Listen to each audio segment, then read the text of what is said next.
So now I want to talk about a science that underlies understanding the relationship between a child's intrinsic capacity and the extrinsic signal. And it's the concept of intrinsic versus extrinsic redundancy. Now, redundancy in this sense is a good thing. I know sometimes redundancy is used like, oh, you're redundant, you're fired. No, that isn't the way it's used here. Redundant means you have multiple pathways. You have different ways to achieve a similar end.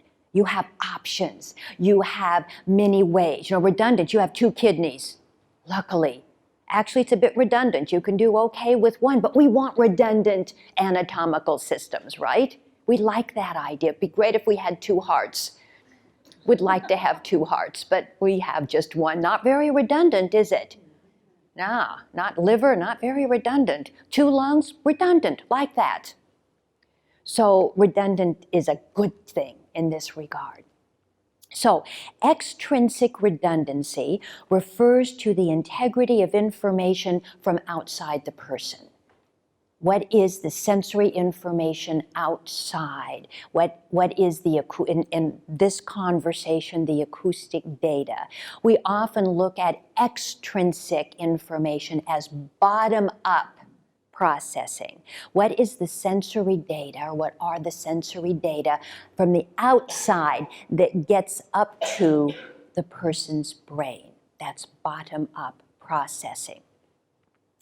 Intrinsic redundancy refers to the cognitive capacity, the knowledge, the intentional resources, the database of the person. Intrinsic capacity is what we use for top-down processing. Top-down. What does the person have in their brain? What are the neural networks? What are the metaphorical data files of life and language and knowledge? What does the person bring to the learning situation? What do they bring with them? So now there's an inverse relationship between extrinsic and intrinsic capacity. Children do not have the same top-down capabilities that adults have. Children are not tiny little adults. The brain of a child is very different than the brain of an adult. An adult brings decades of life and language and knowledge to a learning situation. They bring a rich network of auditory neurons, rich network to a learning situation. Adults have enormous top-down capabilities. Adults can just hear a fraction of the sensory information and then rely on their brain, their top-down capacity, to fill in the gaps, to make sense of what's going on, to engage their prefrontal cortex in an effective fashion. They have skills. Child doesn't have that. The auditory cortex of a child is not fully developed until that child is about 15 years of age. The younger the child, the more shallow the auditory neural development. Also, children don't know so much. They've only been alive a few years. They don't know what an adult knows. They don't. So children need far more bottom-up support because they do not have a brain that can rush to the rescue. Our job is to create that brain. Our job is to grow those neural connections, to create those data files of life, language, and knowledge, so that child will grow into a viable top-down person. That's up to us. It's what we do as teachers. We're growing their neural capacity. We are developing their data files. But in order to do that, we've got to get there. Which means we have to control the bottom-up signal. Now, there's several ways to do that. One way that we'll be talking about all day has to do with the environment, controlling the sound in the environment. Controlling the sound in the environment. Control the sound. Make it obvious and clear. Yes, indeed, that child will ultimately have to handle very obscure sounds, partial sounds, blurry sounds. You bet they will. But they handle those poor sounds from a top-down capacity. So we create a clear network of neurons and data files so that child can have a brain to rely on when the going gets tough.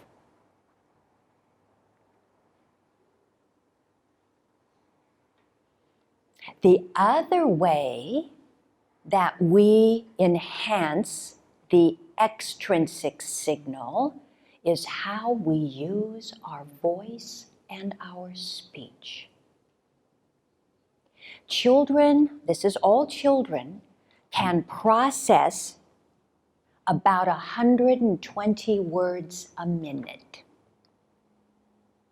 Most adults speak at least 160 words a minute, and often more than 200. Most adults speak faster than most children can process, especially children with hearing loss, with processing problems, with attending problems, who don't speak English at home. Do you have any like that? We speak way too fast. Slow down. Pause. Give that child time to process.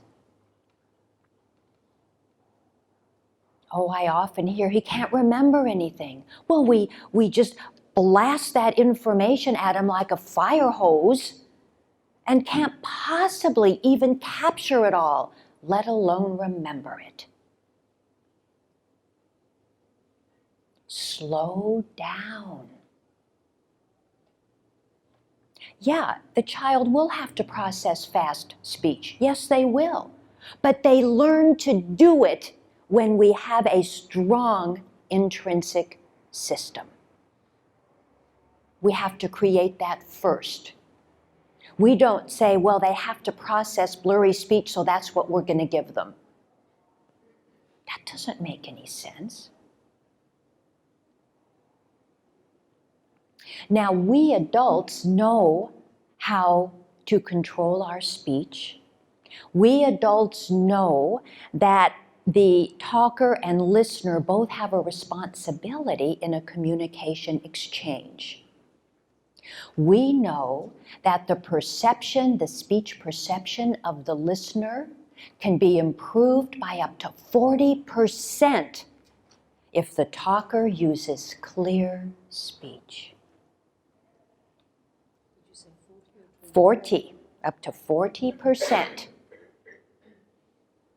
depending on how well the talker speaks. Now, when children speak to other children don't know how to be a really good communication partner, right? They talk like this and they're just really fast and they just kind of blah, blah. So when we have our children with hearing problems in a classroom, we need to make sure that child has really clear access to as many talkers as possible, which starts with their primary amplification. That's another presentation, but I just want, because so many of you work with children with hearing loss, that those hearing aids or implants, that child has to have excellent speech perception at 35 dBHL. They must be able to perceive well soft speech, or they will not hear other children in the classroom, because other children don't know how to be heard. That's why many children with hearing loss in an inclusion class don't do much talking to children with typical hearing, because they can't hear them. And the child doesn't know how to be heard like we do. And so we think that child only wants to talk to the teacher.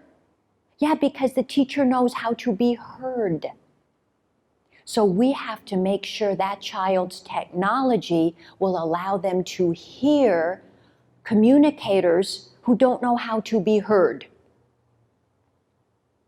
They have to hear soft speech, or they will be isolated from other children in the room.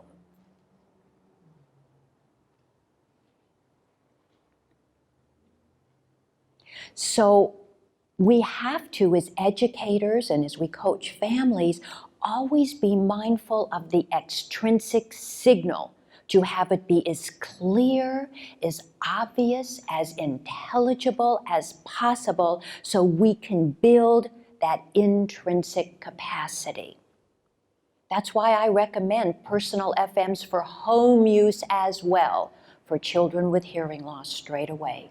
We are growing their intrinsic capacity to give them the capability of managing a blurry world.